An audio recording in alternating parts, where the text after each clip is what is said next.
예, 방금 소개받은 안교성입니다.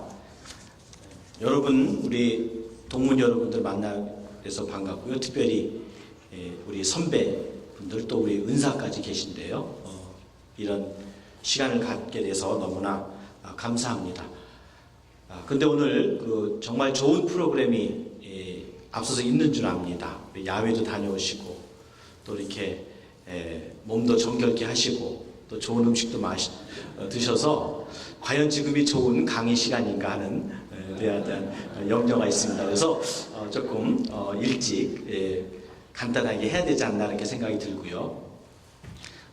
강의 앞서 이제 두 가지 말씀드리면은 11월 이후 계속 연구 중에 있지만 제 개인적인 프로젝트인데요. 좀 이따 강의 중에 말씀드리겠지만은 서너 개는 말씀드릴 수 있지만 아직 충분히 말씀을 못 드립니다. 왜냐하면 우리 국도 콩나물국 같은 국이 있는가 하면 곰국 같은 국이 있는데 제가 하고 있는 그 프로젝트가 막 곰국 같은 것 같습니다. 그래서 다 좋은 결론을 아직 나오지 못했기 때문에 결론 부분이 만족하지 못하도록 양해해 주시기 바랍니다. 그리고 전 개인적으로 우리 한국교회 또 우리 학교에 여러 가지 또 교단의 위기에 대해서 많이 얘기하고 있지만 장신대는 참 좋은 대학이다 이렇게 생각을 합니다. 왜냐하면은 제가 얼마 전에 그동안 쭉 연구했던 것들 글을 발표한 거라든지 아니면은 뭐 또 강연을 했다든지 이제 그런 걸 봤을 때 제가 뒤늦게 공부를 해서 지금 학교에 와서 좀 가르치고 있는데 뒤늦게 공부하기 전에 장신대만 마치고 나서도 제가 여러 가지 중요한 일들을 했고 또 중요한 그런 학술제도 글을 발표한 적이 있고 또 중요한 그런 강연에도 강연했던 것을 봤습니다. 그래서 속으로 제가 영국에서 다녔던 대학보다 장신대가 더 좋은 게 아닌가 그런 생각을 한번 한 적이 있습니다. 물론 또 앞으로도 제가 더 열심히 연구해야 되겠지만은 장신대에 대한 그런 프라이드가 있는데요. 오늘 여러분 만나서 반갑고요. 그러면은 우리 PPT를 보면서 진행하도록 하겠습니다. 제 자세한 강의하는 이 교재에 있기 때문에 여러분들이 보시면 되겠고요. 주로 PPT에서 굵직한 얘기를 하면서 필요하면 좀 더 강의하는 내용들을 설명하고 또 가능하면 일찍 마치고 마지막에 여러분들이 질의응답을 받도록 하도록 하겠습니다. 예. 그러면은 제가 진행할 때 다음 넘겨달라 하시면 넘겨주시겠습니다. 오늘 제목은 개혁교회 브랜드 가치 회복, 종교개혁 500주년과 목회다. 브랜드라는 말을 쓰게 됐는데요. 그것은 왜 쓰게 됐는가? 그 내용에 대해서는 좀 이따가 말씀을 드리도록 하겠습니다.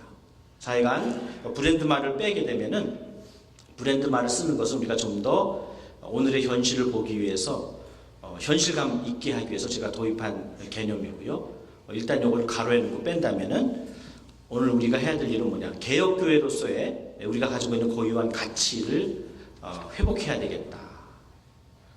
그것이 오늘 우리의 문제 해결에 가장 중요한 것이다. 그럼 우리의 문제는 뭐냐? 개혁이 필요하다는 거죠. 근데 사람들은 문제가 닥치면은 그 문제를 해결하고 그리고 개혁을 통해서 본질을 찾으려고 하는 것보다는 서둘러 그 문제를 벗어나려고 하는, 그래서 그 문제로부터 도피하거나 아니면 문제를 뛰어넘으려고 하는데 우리가 아무리 바빠도 바늘 허리에다가 실을 묶어서 바느질 할 수 없듯이 개혁이 생략된 회복이라든지 재기라든지 아니면 성장은 사실상 불가능하다. 그래서 오히려 우리가 어려울수록 본질을 생각하고 개혁을 힘쓰면은 그 결과로 또 다시 기회가 주어지거나 또 나아가서 성장까지 이루어질 수 있다 하는 것이 오늘 제 강의의 핵심적인 내용이 되겠습니다. 여기 다음 페이지 보겠습니다. 제 강의의 목차는 서론 그리고 본론 세 가지 그리고 마지막 결론인데요. 서론에서는 위기를 기회로 삼은 운동이 바로 종교개혁 운동이다. 그러면은 본문에서는요 그 당시와 오늘을 비교했는데요. 당시 종교개혁 당시의 도전과 응전이 과연 무엇이었는가? 그리고 그 당시 교회의 이미지를 대표적으로 얘기하면 개혁된 교회였다 하는 것입니다. 그러면 종교개혁 500주년을 맞는 오늘날의 문제와 해답, 오늘날은 어떤 문제가 갖고 있고 어떤 대답이 가능하겠는가. 그리고 이 시대의 대표적인 교회 이미지는 개혁되는 교회라고 말할 수 있겠습니다. 그리고 이런 상황에서 우리가 목회자로서 어떻게 목회할 것인가 하는 그런 내용을 전하겠습니다. 마지막 결론은 앞의 내용들을 요약하면서 우리의 자세를 한번 확인하려고 합니다. 다음. 자, 위기를 기회로 삼는 운동. 자, 오늘 우리가 위기감에 팽배한데요. 우리는 이 위기를 기회로 삼아야 되겠다. 우리가 3년, 이제 2년밖에 안 남았는데 2년 뒤에는 종교개혁 500주년이 되죠. 그래서 학계나 많은 사람들이 관심을 갖습니다. 근데 이것이 단순히 지식적인 관심만 갖는다면은 우리의 삶하고 연결이 되기 어려울 것입니다. 그래서 우리가 이 의미를 좀 우리 목회 현장에서 또 우리 신앙과 연결하려고 하는데요. 재밌는 것은 지금부터 100년 전, 곧 종교개혁 400주년 됐던 1917년에 한국의 대문호 이광수가 기독교에 대해서 비판한 바가 있습니다. 근데 그 내용을 네 가지로 요약하면, 첫째는 교회가 계급적이다. 그리고 교회가 너무 교회만 한다. 교회 지상주의다. 그리고 교회 신앙이 미신적이다. 그리고 마지막으로는 목회자가 무식하다. 이런 비판을 하게 됐습니다. 상당한 내용은 100년 후인 지금도 많은 경우 해당된다. 그래서 우리가 이것에 좀 심각하게 생각해 볼 필요가 있습니다. 근데 지난 100년 동안에 교회에 대한 이런 비판, 이것을 거부만 하지 말고 우리가 조금 수용하고 그 비판에서 우리 귀 기울여서 자기 변혁의 기회를 삼아야 될 텐데요. 이 비판도 한번 우리가 잘 나눠보면 세 가지로 나눌 수 있습니다. 첫째 뭐냐? 바로 요 말을 했을 때 초기의 이광수는 이렇게 얘기했습니다. 이 네 가지 비판을 하고 나서 마지막 결론이 뭐라는가? 교회 전부가 그런 게 아니라 교회 일부가 그렇다 하는 거죠. 그러니까 아직 문제를 교회라고 보지 않고 교인이라고 본 겁니다. 물론 그 교인 가운데 목회자가 해당이 되겠죠. 그러니까 목회자가 문제인데 아직 교회는 괜찮다는 거죠. 근데 점점 가면서 어떻게 되느냐? 이제 교회와 예수님이 나눠집니다. 그래서 이게 20세기의 대부분 교회 비판의 중요한 흐름이죠. 예수는 좋은데 교회가 잘못됐다. 그래서 간디라든지 또 60년대 이후 서구의 수많은 청년운동 이런 걸 보게 되면 다 교회 비판이 엄청난 그런 중요한 비판 담론에 들어가는데 여전히 아직은 예수에 대한 희망은 버리지 않습니다. 근데 최근에 한국교회에서 여러분 아마 많이 들어오셨을 텐데요. 안티기독교 운동이 나옵니다. 근데 이 안티기독교 운동은 같은 비판을 하지만 교회 비판하지만은 구조가 전혀 다릅니다. 그건 뭐냐? 교회가 잘못된 건 똑같아요. 근데 왜 그러느냐? 교회의 핵심이고 교회의 뿌리인 예수가 잘못돼서 그렇다. 그래서 오늘 이 안티기독교 비판의 특징은 뭐냐면 신성모독적인 비판이 굉장히 대세를 이룬다는 겁니다. 그럼 이들의 비판의 내용을 두 가지로 요약하면 하나는 배타주의고 하나는 반민족주의입니다. 아직도 천주교까지는 모르는데 개신교는 아직도 외래 종교라는 거예요. 그리고 왜 개신교만 독선이냐? 같은 기독교 중에서도 천주교는 상당히 폭을 넓히는데 왜 개신교만 폭이 좁냐? 그래서 이 배타주의와 반민족주의가 비판의 핵심을 이루는데, 그래서 우리 안티기독교를 하는 분들의 그 아이디를 보면요, 굉장히 민족주의적인 내용들이 많습니다. 뭐 이순신이라든지 광개토대왕이라든지. 그래서 오늘 물론 안티기독교가 한국 사회의 다종을 이루지는 않지만은 우리 개신교를 보는 그런 눈이 있다 하는 것을 우리가 봐야 되겠습니다. 최근에는 교회에 대해서 애정을 가지면서도 비판을 갖고 있는 데서 상당히 많죠. 대표적인 분이 양희송이라고 하는 분입니다. 평신도고요. 그래서 우리가 총회에서도 주재위원회에서 연구할 때 좀 더 교회 안팎의 소리를 듣자 해서 몇 분들의 강사를 모시고 했을 때 한 번 이분도 강사로 와서 발표한 적이 있습니다. 근데 그분이 비판한 책을 책으로 냈는데 그 제목이 뭐냐? 다시 프로테스탄트. 그러니까 그 얘기 뭐냐? 지금을 위기로 보는데 지금이라도 프로테스탄트 정신을 회복하면은 아직 가망성이 있다는 거죠. 희망을 버리지 않는 겁니다. 그래서 지금 이 사회를 또 교회를 비판하고 또 위기로만 보지 않고 아직도 기회로 생각하는 사람들이 있다. 그래서 그런 면에서 우리가 다시 한번 개혁 교회로서 이 기회를 잡아야 되겠다. 왜? 종교개혁 운동은 바로 중세 기독교의 절대절명의 위기 가운데서 그 위기를 하나님의 그 교회의 회복, 신앙의 본질의 회복을 했던 그런 놀라운 기회를 삼은 운동이었기 때문에 그렇습니다. 그래서 오늘날 너무나 한국교회 위기와 비판에 대해서 많이 하다 보니까 교회, 특히 우리 목회자들 가운데 많은 분들이 상당히 상심하고 기가 죽은 분들이 많이 있습니다. 저는 여러 나라를 거쳐서 사역을 해봤는데요. 물론 제가 성장했던 교회는 한국교회입니다. 어떻게 보면 청장년, 지금은 어떻게 보면 장년에서 중년, 중년에서 노년으로 급속하게 바뀌고 있다고 보는데, 하여간 청장년이라면은 제가 그 다음에 사역했던 몽골은 최초로 기독교가 시작이 됐던 유초년과 같은 그런 교회였고, 제가 늦게 공부를 했던 영국은 노년기의 교회라고 할 수 있습니다. 그래서 제가 그 노년기의 그 교회를 보면서 한국 교회에 와서 정말 이 위기감을 고조해야 되겠다. 정말 이렇게 그냥 넘어가서는 안 되겠다 해서 한때는 굉장히 위기에 대해서 말씀을 많이 드렸습니다. 근데 그것이 대안이 없는 가운데 위기감만 하는 것은 별로 건강하지 않다 해서 제가 최근에 그런 얘기를 많이 하지 않고 있는데요. 그럼에도 불구하고 제가 이렇게 한국교회사를 지켜보고 그런 가운데 제가 개인적으로 이 프로젝트를 하고 있는데 그 뭐냐, 지금 큰 흐름은 바뀌고 있는데 우리의 미래는 하나님만 아시지 않습니까? 그리고 또 이게 정말 큰 위기가 되는지, 세월이 지나면은 단순한 한 가지의 위기가 될지는 모르지만 하여간 오늘날 큰 위기의 감이 있는데요. 한국교회를 보게 되면 그동안 수많은 위기가 있었습니다. 성장과 쇠퇴가 굉장히 반복되어 왔어요. 그래서 그럴 때 한국교회는 그 위기를 어떻게 극복해서 이 100년의 역사를 이끌어 왔는가? 한국교회 위기의 복원력의 DNA가 뭐냐? 그걸 찾는 게 제 숙제입니다. 그래서 그 중에 발견한 것은 제가 뒷부분에서 한 2가지 정도 소개하려고 합니다. 자, 이제 본론으로 들어가서 그러면 종교개혁 당시에 어떤 도전이 있었고 어떤 응전이 있었는가?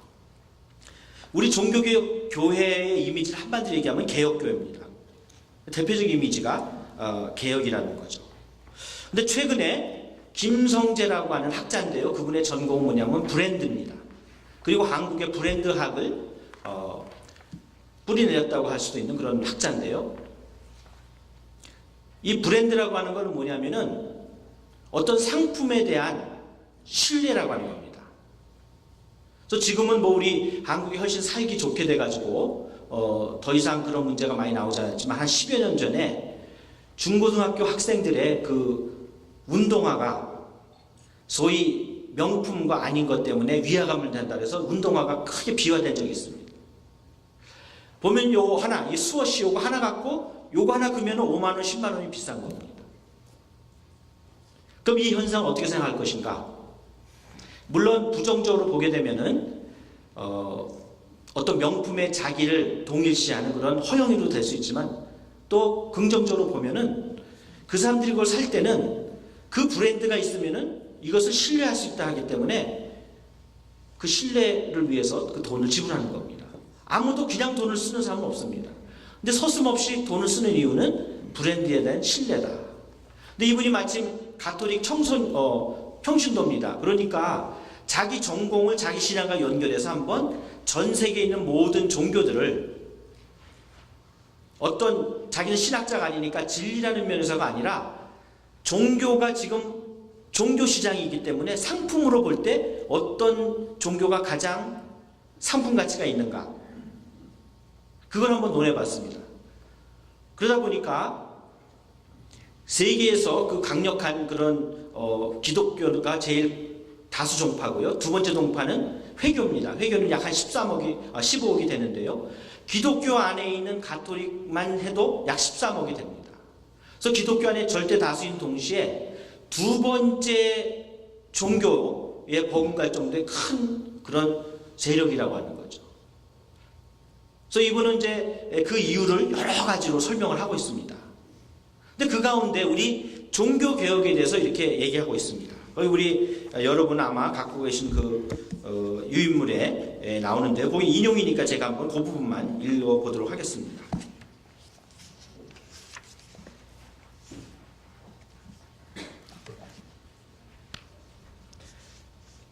인용문으로 제대로 구분은 되지 않았지만요. 36페이지 위에서부터 세 번째 단락, 그 한 단락만 제가 읽도록 하겠습니다. 프로테스탄트는 1517년 가톨릭에서 혁명으로 파생된 종교로 독립된 고유 종교로서의 정체성을 인정받기가 어려운 종교를 할 수 있다. 그래서 프로테스탄트일 뿐이다. 한마디로 가톨릭이 없다면 프로테스탄트는 이론적으로 존재할 수 없다. 가톨릭은 프로테스탄트 없이 독립적으로 존재할 수 있는 브랜드이지만 프로테스탄트는 가톨릭 없이 존재할 수 없는 브랜드이다. 굉장히 도전적인 평가입니다. 물론 우리가 그분의 이야기를 다 받을 수는 없고요. 그분이 객관적이라고 하지만 실제 책을 읽어보면은 아무래도 가톨릭이기 때문에 상당히 친가톨릭적이고, 우리 개신교에 대해서는 프로테스탄트에는 두 가지 의미가 있습니다. 하나는 저항하다는 게 있고, 하나는 자기의 생각을 당당하게 증언한다. 그것을 표출한다는 것인데, 이 후자에 대해서는 별로 얘기하지 않고 전자에 대해서만 얘기해서 마치 저항적인 종교로만 얘기를 하는데요. 사실 우리 개혁 종교를 긍정적으로 보면 어떤 종교냐? 그거는 바로 본질 회복의 운동이라고 말할 수 있죠. 그럼에도 불구하고 이 김성재가 말한 도전을 우리가 한번 받아들인다면 어떤 걸 생각할 수 있겠냐 할 때, 역사적으로 많은 사람들이 신학적인 정당성과 상관없이 가톨릭이 더 오래된, 그리고 개신교는 새로운 종교이기 때문에 굳이 우리가 음식으로 비교하면은 장충동에 가면은 원조집이 많습니다. 족발집. 그런데 또 하나의 새로운 음식점을 만든다면은 이 음식점이 존재할 수 있는 것은 원조보다 나을 때만 존재할 수 있습니다. 그래서 우리 개신교는 그 당시에 본질 운동으로서 가톨릭을 능가하는 탁월성이 있었는데, 만약 그것을 보이지 못하고 그런 탁월성이 나오는 것을 바로 개혁을 통해서 가능한데, 오늘 우리가 개혁하지 않는다면 굳이 세상 사람들이 여러 기독교인의 종파 중에서 개혁교회를 고를 이유가 없다는 거죠. 그리고 이것이 다른 종교, 특별히 가톨릭 종교에 대해서 변별력과 우위를 가질 수가 없다는 겁니다. 그래서 개혁교회는 뭐냐? 마치 자전거는 굴러감으로써 존재할 수 있듯이 개혁교회는 개혁성을 상실하지 않고 항상 개혁할 때만이 개혁교회가 될 수 있고, 그럴 때 개혁교회가 사랑을 받고 또 우리도 개혁교회 안에서 올바로 신앙생활을 할 수 있다는 겁니다. 자, 그럼 다음. 그러면 종교개혁 당시에 여러 사람들이 개혁을 시도했습니다. 그 유형을 보고 오늘 거기서 우리가 도움을 얻으려고 합니다. 먼저 에라스무스 형이 있습니다. 이 에라스무스는 그 개인의 발언만 보면 엄청난 비판을 했던 사람입니다. 그럼에도 불구하고 그는 가톨릭 안에 머물고 기본적으로는 현실 안주를 했기 때문에 그의 개인적 발언은 탁월하고 굉장히 신랄했지만은 결국 가톨릭 교회를 바꾸거나 아니면 가톨릭 교회와 차별화된 그런 개혁을 이루지 못했습니다. 곧 철저하지 않은 개혁으로 큰 결실을 맺지 못했다는 거죠. 그럼 두 번째, 루터와 깔뱅 형이 있는데요. 그럼 루터와 깔뱅은 바로 성공한 종교개혁입니다. 그럼 왜 성공했겠는가? 그들은 올바른 문제의식과 현실, 대안 제시가 있었던 겁니다. 그럼 루터는 특별히 신앙의 문제를 다뤘는데요. 중세 기독교의 문제와 중세인의 문제, 두 가지 문제를 실험했습니다. 하나는 뭐냐? 기독교는 종교이기 때문에 구원의 문제에 대해서 분명히 답을 줘야 되는데 잘못 주고 있기 때문에 많은 중세인들이 신앙인으로서 뭔가 잘못된 걸 느끼는데 확실하게 하지 않을 때 그 문제를 밝히고 그거에 대한 답을 준 것.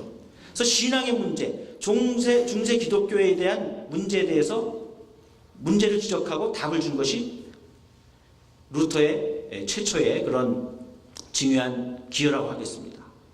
근데 또 하나, 그 당시 이 루터의 종교개혁이 성공할 수 있었던 건 뭐냐면은 단순히 종교 문제가 아니라 아주 엄청난 인식의 변화가 있습니다. 바로 중세부터 근대로 넘어가는데, 그것을 한마디로 얘기하면은 중세가 집합주의에 의해서 함께 묻어가는 그런 개인이 미분화된 상태라면은 이 근대는 개인주의가 나타나서 이제는 신앙도 자기가 택하고 자기가 이해하고 자기가 결단하는 것이 중요한데 바로 그런 근대적 신앙을 가능하게 만든 것이 바로 루터라고 하는 겁니다.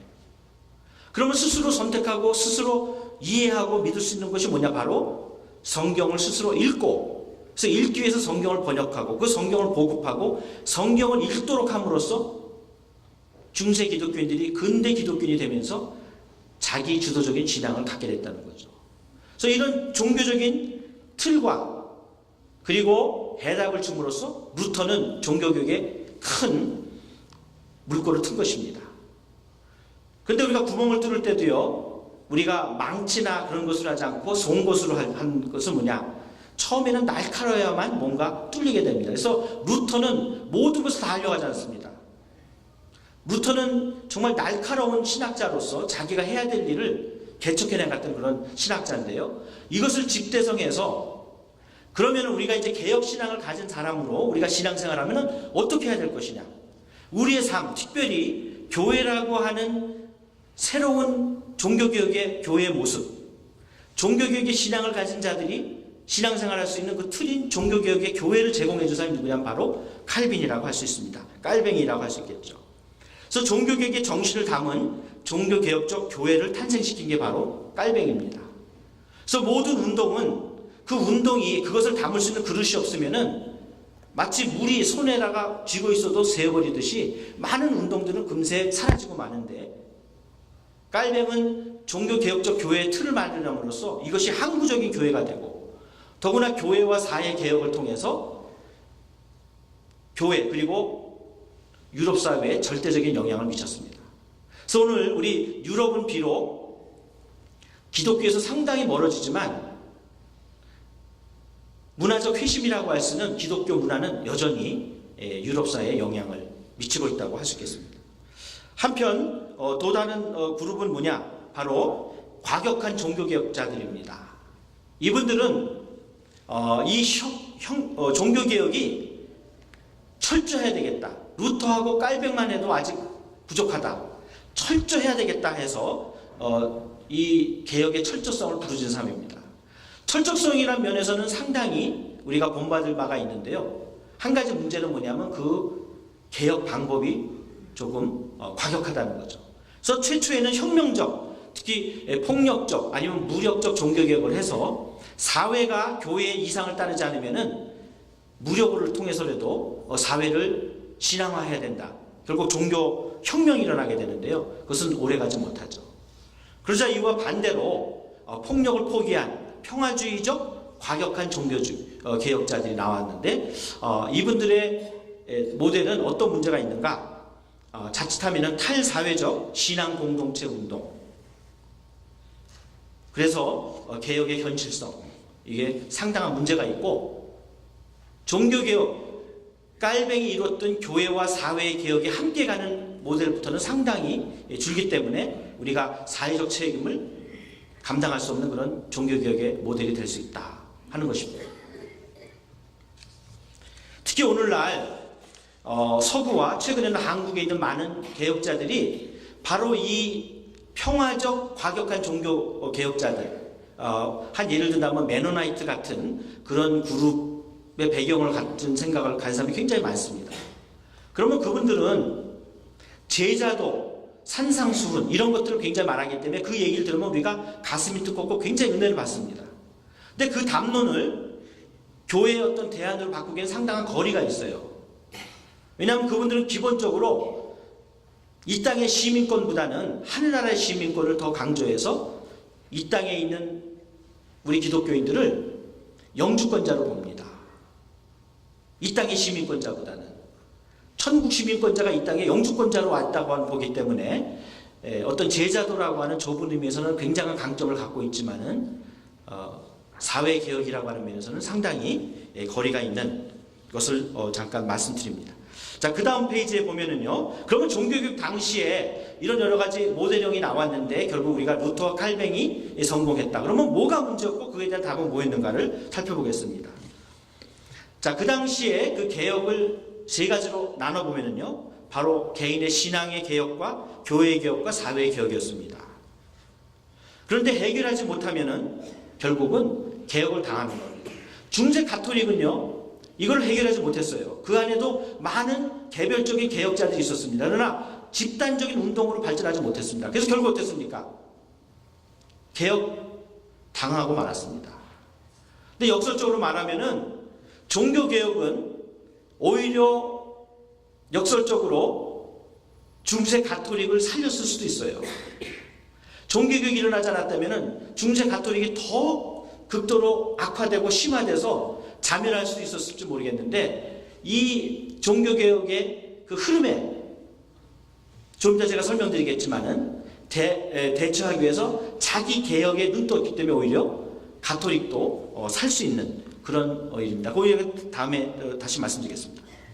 그럼 그 당시에 응전과 도전으로 나눠서 한번 말씀드리면요, 신앙의 가장 큰 문제는 뭐냐? 바로 신앙의 미신화였습니다. 중세 가톨릭에서 제일 좋은 신자는 어떤 신자인가? 덮어놓고 믿는 신자. 왜? 교회 교도권이 있기 때문에 교회가 가르치면 우리 어떤 그 탤런트가 선전하듯이 묻지도 않고 따지지도 않고 믿는 사람이 제일 좋은 신자입니다. 그걸 우리가 암묵적 신앙이라고 얘기합니다. 그러나 우리 개혁신앙은 어떠냐? 개혁신앙은 명시적 신앙입니다. 뭐를 믿는지 아는, 그래서 덮어놓고 믿는 신앙이 아니라 성경을 열어놓고 믿는 신앙이 개혁신앙입니다. 그래서 우리 개혁신학자들을, 또 우리가 개혁신앙 하는 사람들을 우리가 성경의 사람이라 얘기합니다. 어떻게 보면요, 중세 기독교는 신앙의 우민화를 통해서 오랫동안 많은 맛을 봤어요.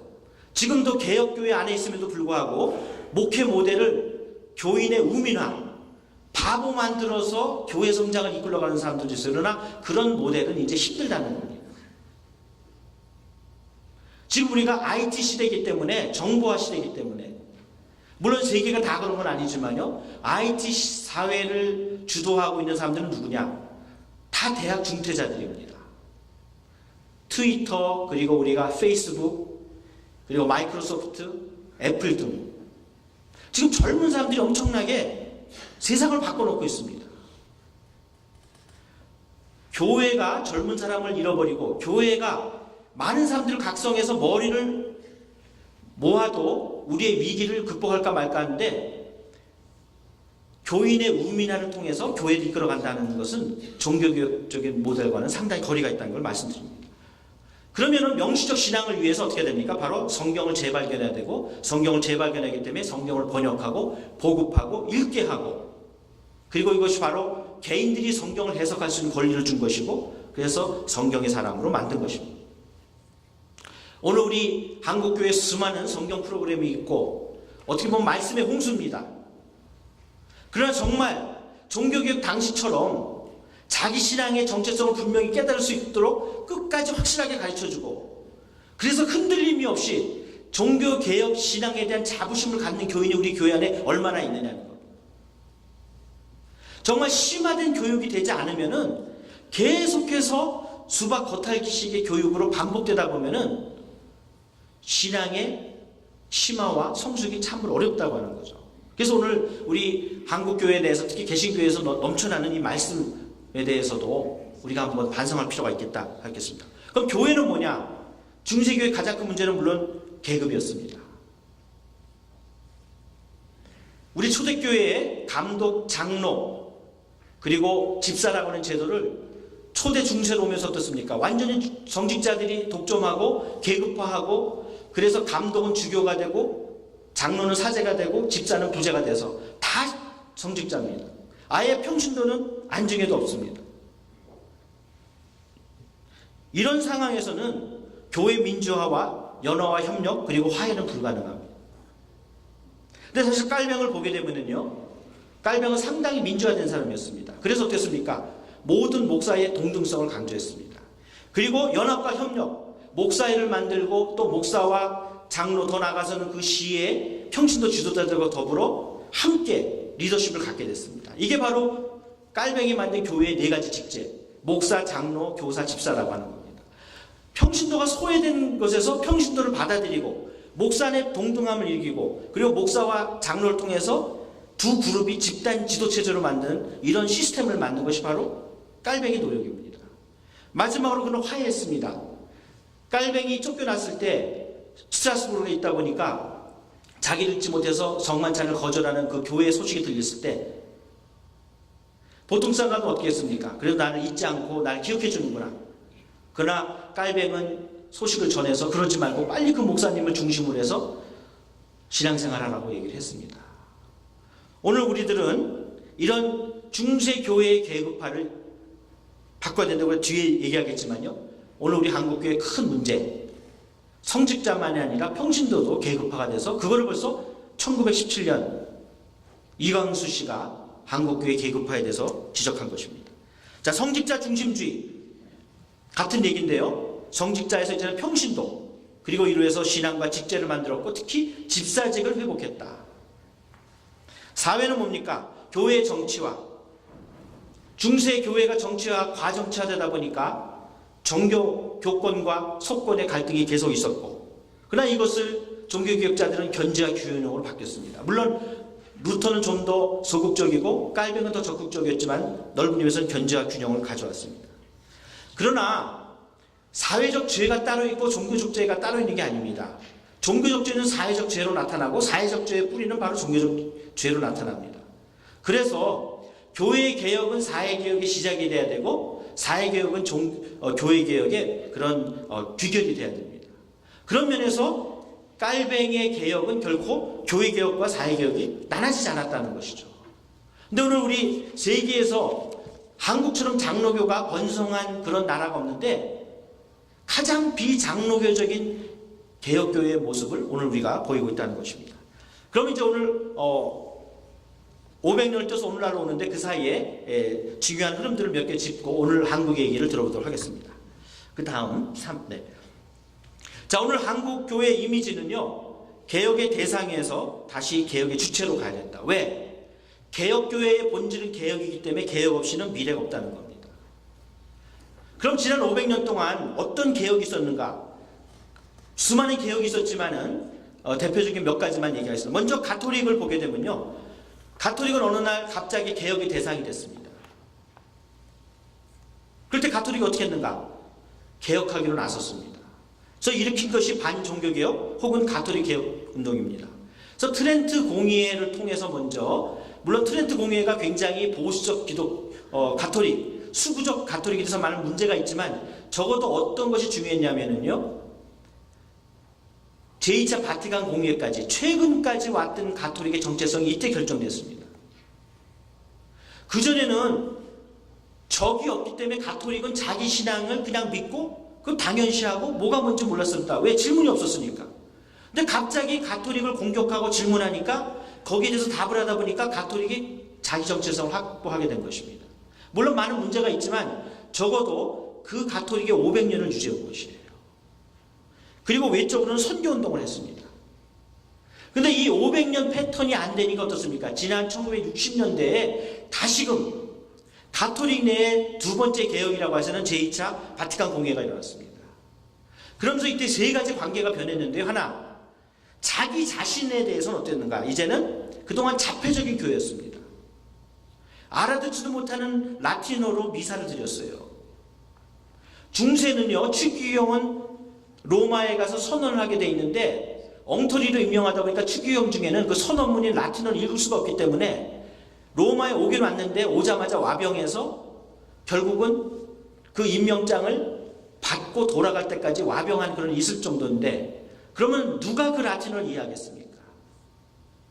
그럼 미신적 예배가 드려지고 신자들은 구경꾼밖에 될 수 없는 그런 자폐적인 교회인데 제2차 바티칸 공회를 통해서 세상과 소통하는 교회로 바뀌었습니다. 여러분, 우리 김수환 추기경은 살았을 때보다 돌아가셔서 더 많이 전도했단 말이 있습니다. 왜?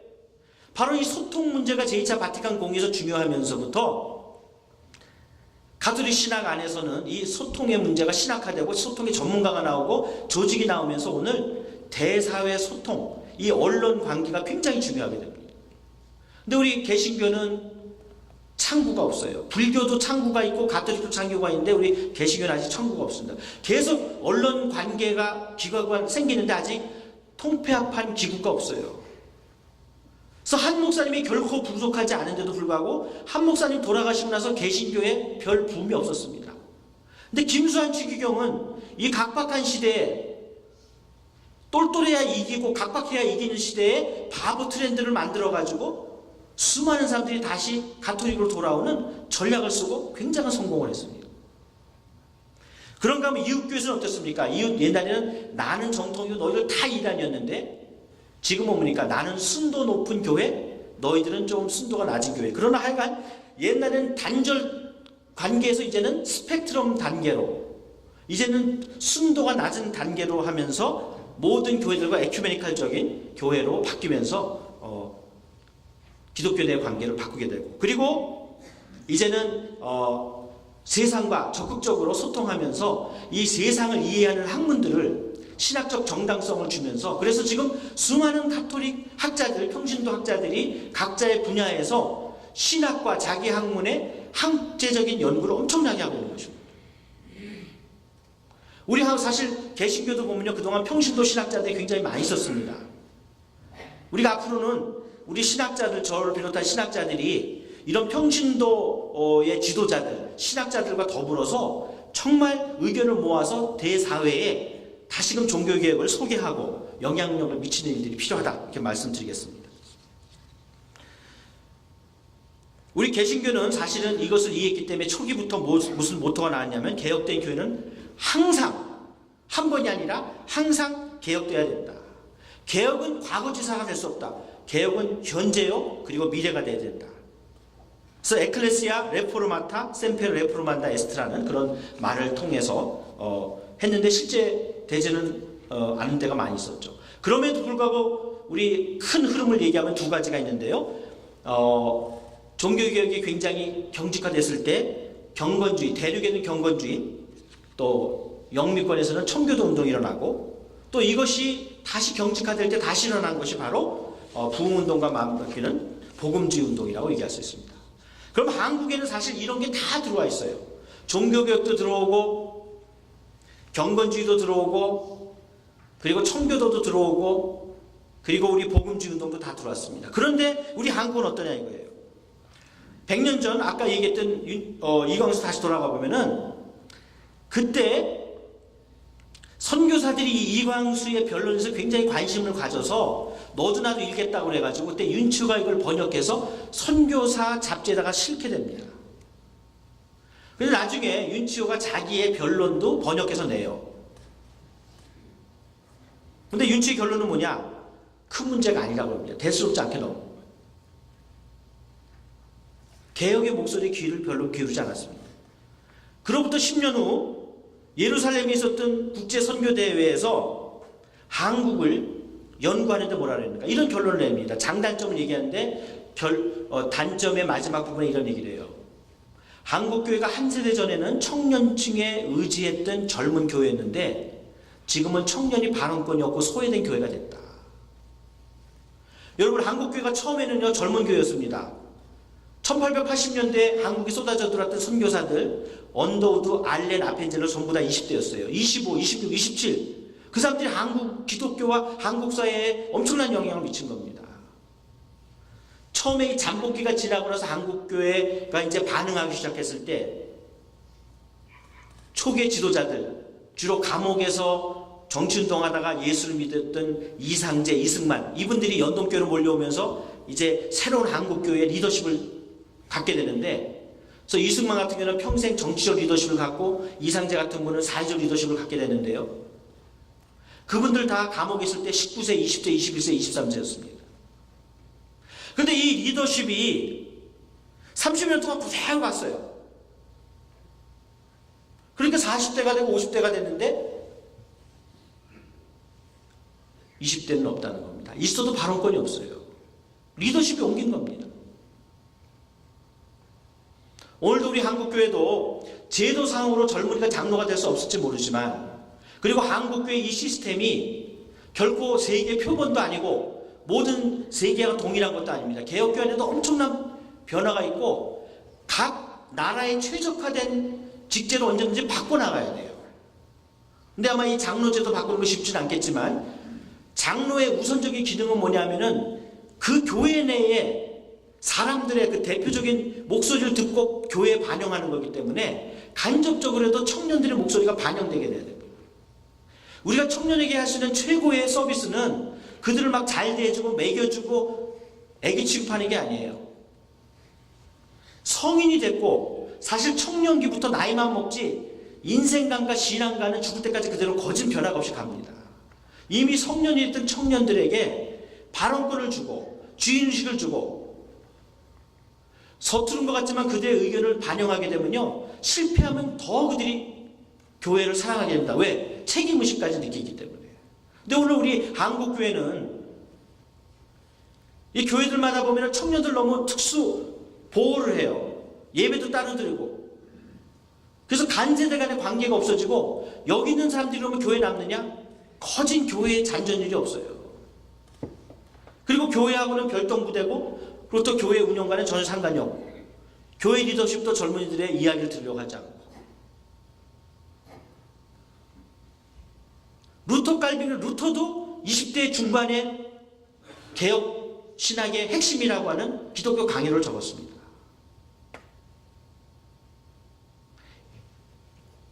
우리 옛날에는 경험이 중요한 시대였기 때문에 노인이 존경받고 지금 노인은 계속 존경받아야 되겠죠. 그러나 지금은 엄청난 변화가 있기 때문에 과거에 기준한 경험만으로는 새로운 변화에 대처하기 어렵습니다. 그래서 우리 멘토십도 클래식한 멘토십은 탑다운입니다. 어른 나이 드신 분의 경험을 듣는 게 멘토십이에요. 그런데 요즘에 중요한 멘토십은 뭐냐? 동료 간의 멘토십입니다. 그게 뭐냐? 피어 멘토십이에요. 같은 상황에서 가장 큰 문제를 서로 주고받으면서 문제를 타개합니다. 근데 새로운 리더십이 또 뭐가 있느냐? 그거는 뭐냐면 리버스 리더십입니다. 후배로부터 바텀 투 탑. 후배에게 배우는 거예요. 저와 제 아내가 카톡을 하는데 스마트폰 갖고 문제가 생기면요, 우리 둘이 밤새 머리를 맞대봐야 해결이 안 돼요. 그러면은 아들이나 딸한테 카톡을 보내면요 5분 내로 해결이 됩니다. 5분 내로. 물론 젊은이들이 모든 것을 다 갖고 있지는 않죠. 그러나 젊은이는 우리 교회의 엄청난 리소스입니다. 엄청난 자원이에요. 그리고 모든 개혁운동은 젊은 운동입니다. 오늘 우리가 개혁하려면은 교회가 어떻게 젊어질 수 있겠는가? 이거 굉장히 중요한 것입니다. 그 다음에 우리 한국교회의 최대 위기는 뭐였냐면요, 1930년이었습니다. 교회 내 위기가 있었어요. 신학적 갈등, 또 토착 목회자와 유학파의 갈등. 한편으로는 1920년대 사회주의를 극복하지 못하고 농촌운동과 노동 문제가 나타나게 되고, 또 지역주의가 극대화되고, 교회의 여러 가지 이득들을 나눠먹겠다고 하는 교권과 이런 집단 이기주의가 싸우고 뭐 엉망이 됐죠. 정말 그 당시 어른들이 있었기 때문에 겨우 교파가 갈라지지 않았습니다. 우리 교단이. 그게 심화돼서 20년 후에 50년대에 장로교가 풍지박살을 난 거 아닙니까? 근데 그때 문제가 있다면 어떻게 됩니까? 문제를 개혁해야 됩니다. 근데 우리 교단적인 면에서 했던 건 뭐냐? 지능부를 만들고 교회 성장이 앞섰습니다. 물론 성장이 잘못된 거 아닙니다. 성장해야죠. 그러나 성장만이 모든 문제의 해결책은 아니라는 겁니다. 그리고 어떤 때는 성장을 좀 내려놓고 당면 문제를 해결함으로 인하여 성장을 그 결과로 얻을 수 있다는 겁니다. 그래서 어느 때보다 1930년에 우리가 잘 알려지진 않았지만 그 당시에 보면은 이 진흥운동이 엄청나게 교단적으로 진행이 됐는데 결코 성장도 이루어지지 않고 교회의 내부적인 문제도 해결하지 못하고 그 이후 약 60년대까지 우리 한국교회는 엄청난 신세참배와 전쟁과 교단 분열이라고 하는 그런 정신을 차릴 수 없을 정도의 위기 가운데 있었다고 하는 것이죠.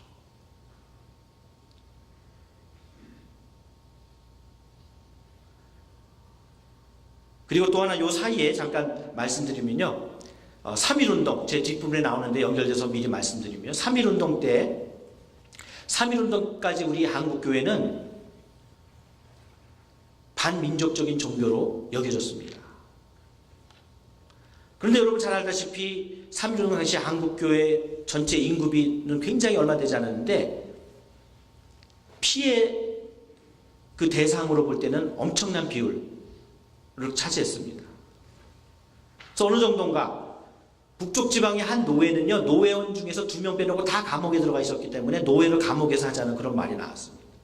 또 한국에 오랫동안 사역했던 게이를 뭐라고 얘기했는가? 서대문 형무소에 방방마다 기도가 터지고 찬송이 터지기 때문에 놀라운 부흥신학교가 여기에 있다고 얘기를 했습니다. 이게 종교개혁, 이게 뭐 교회 성장운동이 아니었죠. 연약한 교회가 민족의 어려움을 끌어안고 민족의 십자가를 졌을 때 19년 당시에는 많은 사람들이 두려워했습니다. 혹시 교회와 연결되면 어떡하나. 그러나 20년부터 3.1운동의 여파가 가라앉으면부터 많은 사람들이 한국교회로 돌아오게 됐던 것입니다. 한국교회가 제가 얘기했듯이 여러 위기와 성장이 있었는데 항상 교회 성장에 올인했다고 해서 다 되는 게 아닙니다. 그게 될 때도 있고 안 될 때도 있어요. 그럼 오늘 우리 시대는 지금 어떤 시대인가 우리가 잘 봐야 됩니다.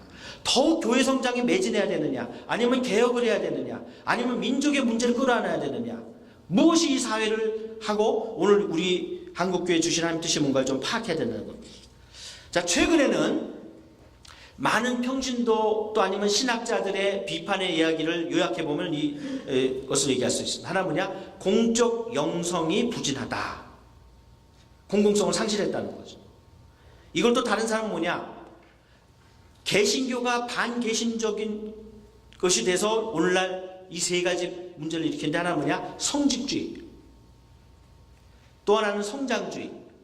그리고 성장주의에 의해서 힘을 얻으니까 이제 뭐니까 승리주의. 안하무인이 됐다는 거죠. 자, 우리 종교개혁과 얼마 전까지만 해도 문제가 있지만 그것은 종교적인 타락의 문제로 있었는데 계몽주의 이후로 많은 사람들이 종교 없는 사회를 살게 되면서 우리 기독교는 뭐가 됩니까? 주변화되면서 사사화됩니다. 공적인 목소리, 공적인 위치를 상실하게 됩니다. 근데 지금은 어떻게 되느냐? 이제는 사유화. 문제가 점점 심각해지고 있습니다. 종교적인 타락, 도덕적인 타락에다가 사회적인 영향력을 상실하는 가운데다가 그나마 그 안에서 조금 있는 이권은 서로 그 이권을 점령하겠다고 하는 그런 사유화가 오늘 한국교회에 있다고 하는 것입니다. 이거를 사회는 알고 있고 교회 젊은이들은 알고 있습니다. 이제 그럼 우리가 어떻게 해야 되느냐? 오늘 이 시대 문제를 이미 얘기했지만 다시 도전과 응전을 나눠서 잠깐 얘기해 보면요. 역시 신앙과 교회와 사회 개혁이 있다. 막연한 현상 유지는 안 된다. 그럼 신앙은 이 변질된 신앙, 미숙한 신앙, 값싼 은혜는 제자도로 바꾸려고 하는 노력이 있고요. 또 신앙의 왜곡에도 문제가 나타나는데 옛날에는 기복신앙인데 최근에는 번영신앙이 더 자리 잡습니다. 그럼 기복신앙과 번영신앙은 어떤 차이가 있는가? 기복신앙은 어떻게 보면 순진한 신앙이에요. 내 욕심을 하나님을 빌어서 이루려고 하는 순진한, 수준 낮은 신앙입니다. 근데 번영신앙은 뭡니까? 소위 삼박자를 적극적 신앙과 연결해서 우리 초대교회만 해도 영성의 대표적인 것은 가난의 영성이었습니다. 그래서 초대교회 이단 중에는 가난한 자라는 이름이 붙을 정도로 절대적인 것이 가난의 영성이었어요. 그래서 부자들은 실제 존재하고 힘을 발휘하지만 적어도 겉으로는 당당하지 않았습니다. 근데 최근에는 이 번영의 신학을 통해서 육적으로나 정신적으로나 종교적으로 승리하는 게 복이고 그것을 얼마든지 우리가 주장하면 받을 수 있고 내게 없다면 그것은 내가 주장하지 않아서 내가 믿음이 없어서 그렇기 때문에 이제는 병자와 가난한 자는 믿음이 없는 놈이 됩니다. 이 가치의 전도가 일어나게 된 것입니다. 우리 성경은 피면은 처음부터 끝까지 복이기 때문에 복 자체를 부정하는 건 아니지만 옛날에는 복이 하나의 우상 숭배였다면 이제는 더 교묘한 신학으로 신학적 전도가 일어나고 있다는 거죠.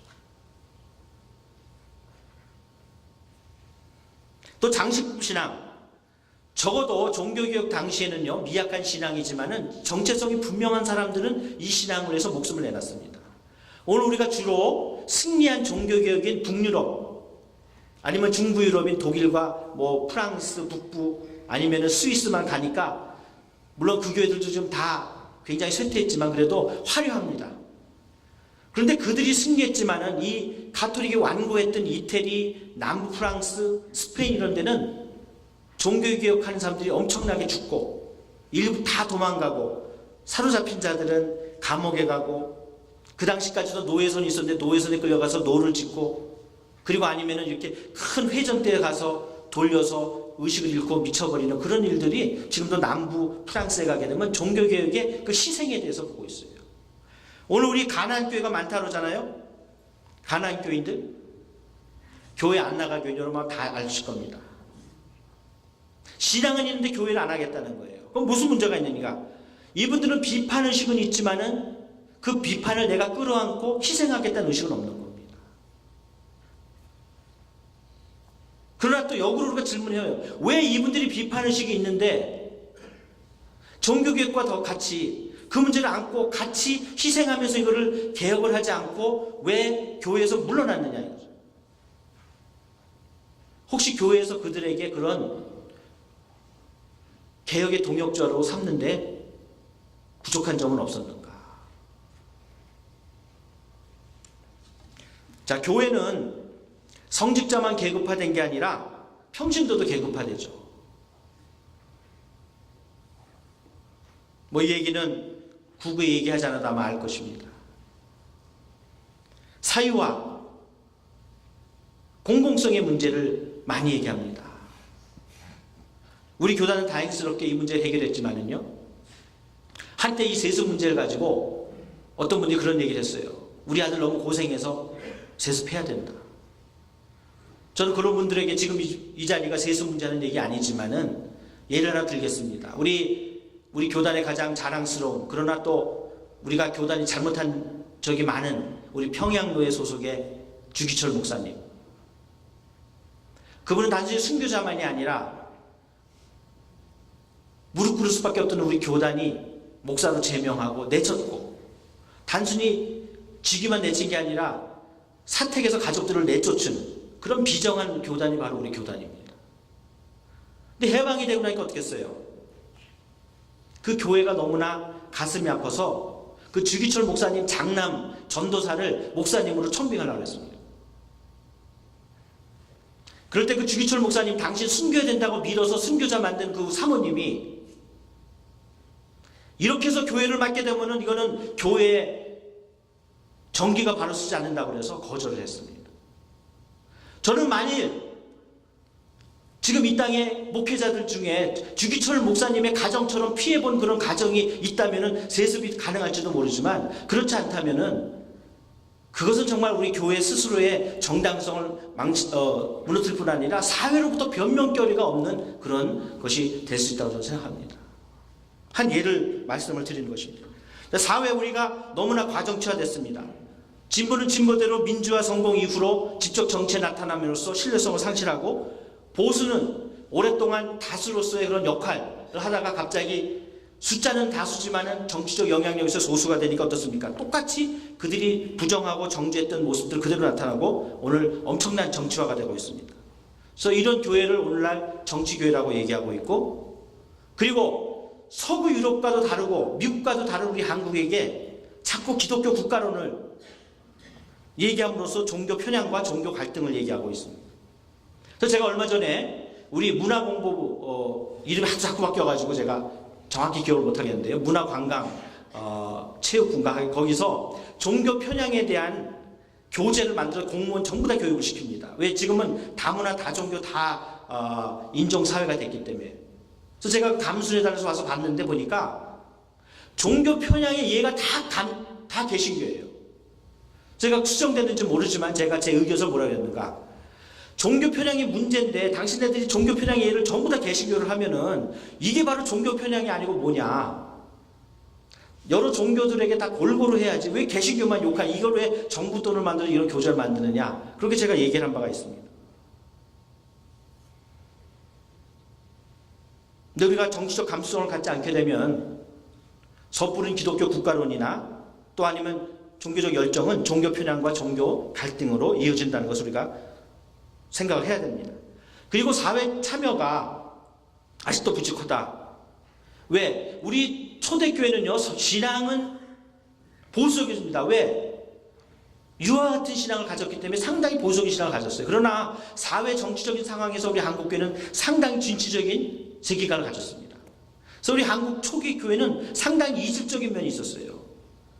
보수적 신앙과 진취적인 사회관을 갖고 있었습니다. 그런데 오늘날 우리가 이 진취성을 상실해버렸다는 거죠. 그래서 이런 교회를 옛날에는 개교의 이기주의, 근데 최근에 우리 손봉호 박사님이 지난번 어떤 강의에서 얘기하실 때 이제는 개교의 우상주의가 됐다. 이광수는 교회 주상주의라고 했는데 손봉호 박사는 개교의 우상주의라는 얘기를 하게 됐습니다. 그리고 오늘날 우리가 아무리 많은 일을 하더라도 통계를 내보면요, 실제 사회복지를 대부분 개신교가 합니다. 근데 왜 인정받지 못하냐 이거죠. 그거는 신뢰성을 상실했을 때 우리를 곱게 보지 않는다는 겁니다. 그래서 이제 우리 한국 교회는 또 물론 세계교회가 마찬가지지만 이젠 더 이상 중세 기독교처럼 사회에 저절로 사회적인 지도자의 역할과 목소리를 갖지 않습니다. 세상 우리가 지도자 되길 원치도 않고 우리의 목소리를 들으려고 하지는 않습니다. 그러면 교회가 정당한 하나님의 목소리, 사회에 대한 목소리를 어떻게 내느냐? 이제는 이 사회의 한 일원으로서 같이 얘기하며 같이 파트너가 되면서 내가 이 사회의 공공선을 위해서 기여하는데 내가 할 수 있는 일, 내가 생각하는 것은 이거기 때문에 나는 이런 면에서 같이 기여하겠다고 하는 그런 공공신학을 통해서 우리가 다시 쓸 수 있다고 하는 것입니다. 자, 이제 목회에 대해서와 결론 이제 마지막인데요. 한 5분대로 마치도록 하겠습니다. 그럼 이런 면에서 우리가 목회자로서 어떻게 목회를 해야겠느냐? 자, 우리 초기 청교도는요, 우리 한국교회 마찬가지로 굉장히 보수적이면서도 정치적으로 사회적으로 굉장히 진취적이었습니다. 그러나 왕정복고 이후로 굉장히 내면화된 경건주의의 좁은 의미의 부흥운동이 되었습니다. 그래서 오늘 우리 한국교회 소개된 많은 청교도 교회는 바로 이런 후기 청교도적인 모습이기 때문에 우리가 청교도 신앙을 받긴 받아야 되는데 이 진취성에 대해서는 상당히 부족한 점이 있다. 그래서 우리가 균형 있는 초기 청교도와 후기 청교도를 같이 갖는 그런 면을 가져야 되겠다. 그러면 우리가 먼저 신앙갱신에 있어서 목회가 해야 될 일은 뭐냐면 말씀 회복. 아까도 말씀드렸듯이 말씀의 홍수지만 분명한 정체성을 확립하는 개신교인으로서 분명한 자긍심과 정체성을 회복할 수 있는 그런 구체적인 교육이 이루어져야 되겠다. 이를 위해서는 설교와 예배 그리고 교리교육 이런 등을 얘기해야 되겠습니다. 왜냐하면 최근에 우리 신학생이라든지 신학 후보생이라든지 또 아니면 목회자까지도 물어보게 되면은 교리가 무조건 고리타분한 걸로만 생각하고 그래서 정체성 없는 그런 분들이 상당히 많이 있다고 하는 것입니다. 오늘 어떤 강압적인 교육이 아니라 정체성을 확립하는 면에 있어서의 교육이 상당히 중요하다. 그리고 영적 돌봄을 회복한다. 외형적 교회를 확장하는 가운데 우리가 자칫하면 교회 안에 소외된 사람들이 많이 있습니다. 우리 교회가 깔뱅이 교회론에 의하면 어머니 같은 존재입니다. 어머니 손길이 있어야 돼요. 근데 교회를 가면 목사님을 만날 수가 없습니다. 내가 돌봄을 받는다는 느낌을 갖지 못합니다. 그래서 종교개혁자들은 이 목회에 대한 책을 많이 냈어요. 우리 종교육이 설교만 하는 사람들이 아닙니다. 정말 우리 교회에 온 사람들 가운데 소외하지 않도록 우리가 바깥에도 돌보고 우리 안에도 균형을 해야 됩니다. 물론 교회만 있으면 교인들이 싫어하겠죠. 좁쌀 영감이 된다고 해서. 그러나 또 너무 바깥에만 돌아도 안 되겠죠. 그래서 적어도 우리 교회 안에서 교인들이 나는 목회를 받고 있다. 나는 목사님의 관심을 받고 있다. 나는 정당한 목회의 돌봄을 받고 있다. 그게 목회입니다.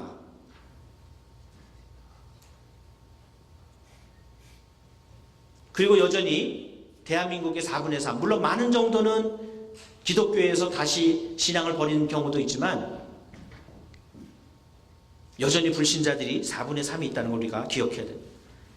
교회갱신은 어떻게 해야 되느냐? 종교개혁은 제가 서두에도 말씀드렸듯이 교회와 사회민주화의 초석이었다. 우리 한국이 왜 오랫동안 사회에 영향을 미쳤습니까? 봉건사회에서 근대사회, 현대사회로 넘어오면서 현대 사회를 이루는 가장 중요한 건 뭐냐면 시민교육이고, 시민교육의 핵심은 민주교육입니다. 그럼 우리나라에서 민주교육을 실천했던 지역이 어디냐? 장소가 뭐냐? 바로 교회입니다. 근데 오늘 과연 한국교회가 민주화의 그 교육의 현장이냐 이거죠.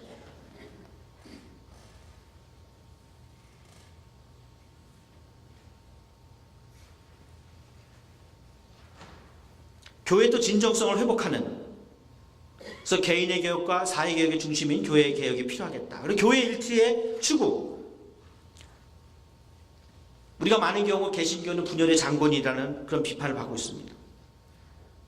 그러나 정말 우리가 개혁 신앙의 정체성을 확실하게 밝히고 그것에 대한 자긍심을 갖는다면 우리가 회복운동이지 결코 단순한 분열운동이 아니라는 것에 대한 가장 정당한 답변이 될 수 있는 것입니다. 마지막으로 사회개혁, 우리 사회개혁의 본질을 고수하겠다. 아까도 제가 3.1운동 얘기했듯이 우리 한국 역사를 보게 되면요, 이 3.1운동은 큰 거대 사건이고 그 외에도 사회에 영향을 미쳤던 수많은 사건들이 있습니다. 여러분, 사회가 우리 교회가 튼튼하고 힘있고 건강한 거를 보면 참 좋다, 보기 좋다 합니까? 아니면 한국교회가 이 사회를 위해서 고난받고 어려움을 받고 할 때 더 우리 한국교회를 좋아하겠습니까? 우리 역사는 한국교회가 사회를 위해서 십자가를 질 때 우리 한국교회를 사랑했습니다. 마지막으로 사회와 협력관계를 증진해야 되겠다. 정말 관계를 개선하고 소통하고 사회적 요구에 우리가 응답을 해야 되겠습니다. 지금도 얼마든지 이런 면에서 최근에 우리 한국교회의 새로운 개혁 그리고 새로운 성장의 많은 비전을 보여주는 교회들을 보게 되면 다 이웃에게서 사랑받는 교회들이라고 하는 공통점이 있습니다. 우리가 정말 복의 근원이라면 우리 지역사회의 복덩이가 돼야 됩니다. 나는 안 믿어도 소개해 줄 수 있는 교회, 이 교회가 이사가면 어떡하나, 내가 이 교회에서 얻는 영적인 여러 가지 또 육적인 이익이 많은데, 여러분이 교회 이전하게 되면은 교인들이 나서서, 아니 그 지역사회가 나서서 이전 반대 운동을 할 수 있는 그런 사랑받는 교회가 돼야 됩니다.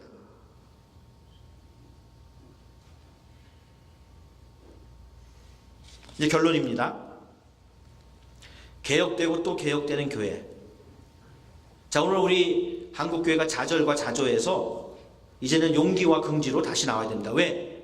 우리 개혁교회는 바로 위기를 기회로 만들었기 때문에, 그리고 많은 사람들이, 심지어 평신도 비판자들까지도 우리가 다시금 종교개혁의 정신을 회복하면 희망이 있다고 믿고 있습니다. 우리 목회자들이 그걸 보여줘야 돼요. 그리고 이를 위해서 어떻습니까? 정체성이 분명해야 됩니다. 그리고 이 개혁을 위해서는 희생할 수 있고, 정말 내가 망해도 바로 망할 때 하나님이 새로운 우리에게 희망을 주신다는 마음으로 정말 미봉책만을 찾고 헤매는 것이 아니라 다시금 우리 개인과 교회와 사회의 개혁을 위해서 다시금 하나님 앞에 바로 서는, 그리고 종교개혁이 만든 그 교회와 사회의 모습을 회복하기 위해서 민주적이고 활기 있는 공동체, 그리고 하나님이 이 사회를 지금도 이 병든 사회를 살리는데 그 도구가 될 수 있는 교회, 그것이 바로 우리 종교개혁입니다. 오늘 우리는 원튼 원치 않든 개혁이나 몰락이냐는 그런 기로에 있습니다. 우리가 오늘 어떤 선택을 하냐에 따라서 상당히 달라지겠습니다. 그래서 저는 바로 이런 조그만 움직임으로부터 곧 우리 개혁교회가 우리 자신에게 자긍심을 갖고 다른 사람들에게도 정말 인정받고 선호하는 그런 종교 브랜드가 될 수 있기를 간절히 바랍니다.